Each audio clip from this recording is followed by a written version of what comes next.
Hello guys, may hapon guys. Naayos sa estudyante nga atong duulon guys. Padulong man siya diri, papilion na to siya guys. Kaning balon or notebook or ballpen. Tanaw na to guys, ug unsa jud siya ka smart. Hello Day. May hapon. Asa ang pila Day? Sa ulingan. Nakoy challenge nimo. Kuan, papilion lang kanako. Ha, okay ra nimo? Sige.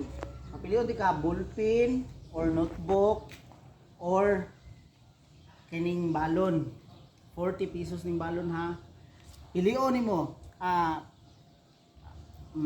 Unsa man gyoy kanang unsa di imong gusto pag magdako ka?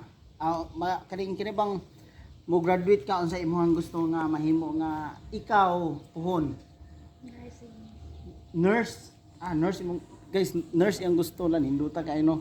Hala kining bata bright jud ning bata. Papilion na to siya. Asa may imong pilion ani? Ballpen, notebook or kaning balon nga 40 pesos?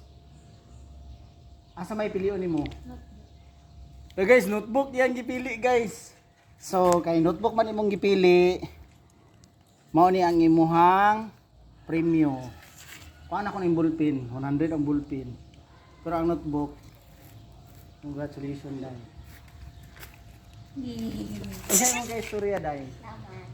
Okay, sige kita basic tuloy. Isa. Video dai. Pakita. Mo ni iyang nadawat guys.